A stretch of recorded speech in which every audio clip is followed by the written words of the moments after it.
Good evening, and welcome to TCB. I'm Art Alexander, and on tonight's program, you'll be seeing a little bit more of Bob Marley. That'll be a little later on. But first, our first segment tonight is with Mr. Kwame Ture. You may know him better as Stokely Carmichael, whose name was associated with the African-American rebellions of the 1960s. Since then, he has been kind of underground, but recently has been on a sort of campaign membership drive for his organization, the All African People's Revolutionary Party. As part of that campaign drive, membership drive, he came to Portland State University under the auspices of the Center for Black Studies there and gave a speech to a capacity crowd. After his speech, we posed a few questions to Mr. Ture, formerly Mr. Carmichael, about his party and about the way things look for African peoples around the world for the 1980s. Explain what the All African People's Revolutionary Party is.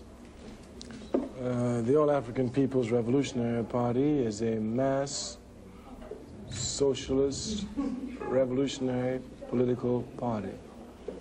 Its objective is Pan-Africanism, which is defined as the total liberation and unification of Africa under scientific socialism.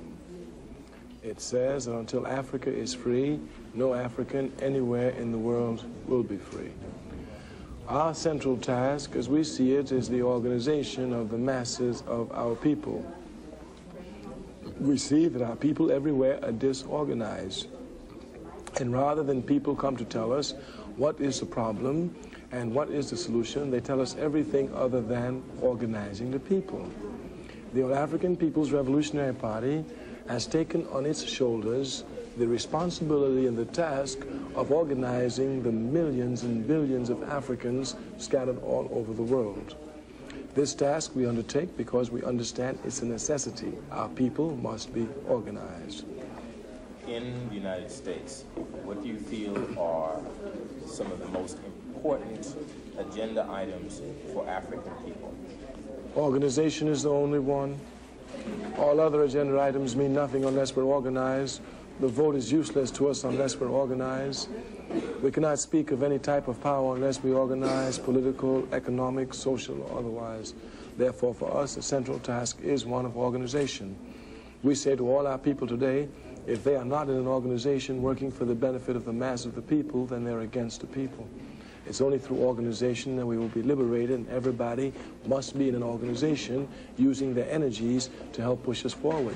There are many organizations out there, from the NAACP to the Republic of New Africa, and everybody should know which organization they think is the one that says the way to get to liberation. If they look and they find in all the organization that this doesn't exist, then it's their responsibility to create the organization that's going to lead us to freedom. But everybody must be doing something in an organized manner. On a more specific way than, say, identifying institutional racism, could you identify what some of the more particular roadblocks to African peoples in the United States and elsewhere gaining the level of awareness that would enable them to rapidly organize? Well, here the major problem is capitalism, of course. We see its splinter effects everywhere: police brutality, bad housing, bad schools, bad food, profits rising, etc., etc. So here we can see that the problem is the capitalist system. What we don't want to do is to make the mistake in the past of taking on an aspect of it, not going for the whole central body of the capitalist system. Thus, our party, for example, during the 70s have not been involved in what is seen as mobilized activity, police brutality, free political prisoners. We've not been involved in any of these because we think this is just dispelling the energy from organizing, and for us the central task is organizing. Once we're organized, we'll take over the police station. But if we continue just doing mobilized activity, we will, for example, since the Scottsboro Boys, we've been doing free political prisoners, and we've come no closer to taking over the police stations.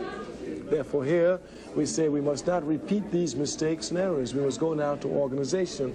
Once we're organized, we can take on any aspect of the capitalist system. Many political, quote-unquote, leaders of today suggest that America is about to relive the 1960s. what is your response, particularly in respect to African peoples, to that suggestion? No, this suggestion is made by people who don't know what they're saying and made by the enemy in trying to trick us. Some people actually think that we should go back to the 60s. The reason why we were able to do what we did in the 60s was because it was the first time we did it and the enemy was not prepared for it. At the same time, there was a war in Vietnam and you had African youth in Vietnam with guns in hand. Therefore, overt and brutal repression in the cities would have brought overt rebellion in Vietnam, a divided army they could not have. To think of repeating the 60s without making proper analysis of the 60s is to speak nonsense.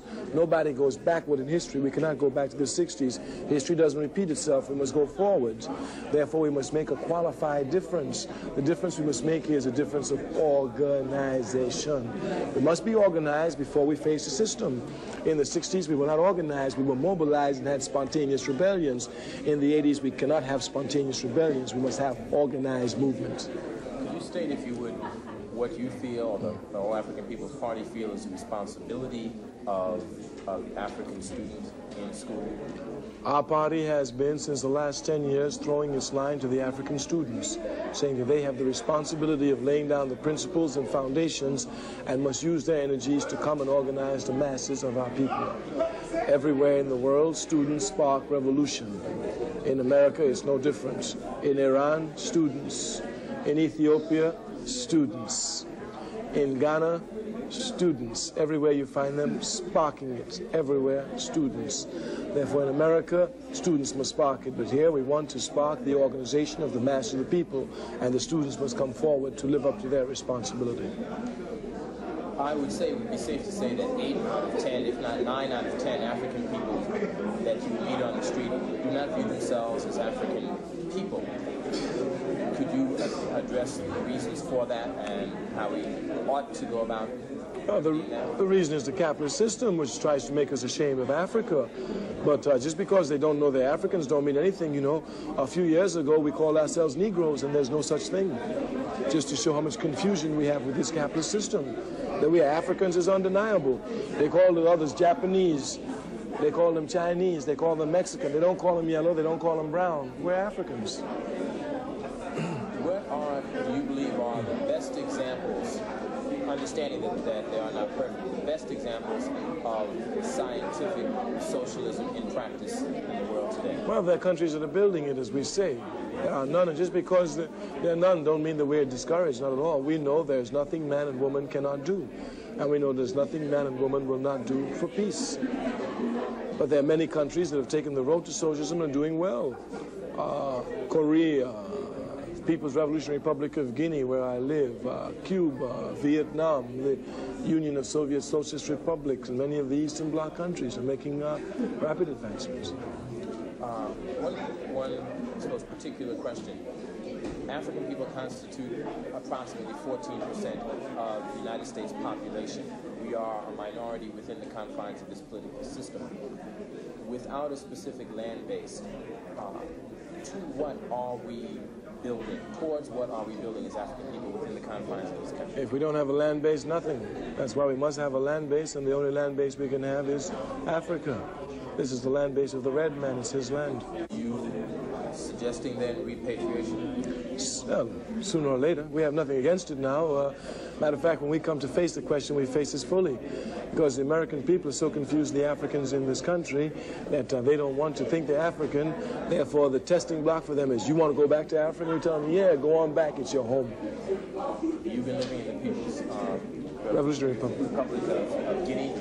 Could you tell me, just from your point of view, what the effects of the United States on Africa is without all of the, I guess, interference that we would get from American press? Not just exploitation. America is in Africa to exploit. That's what it went there for. It stole us from Africa.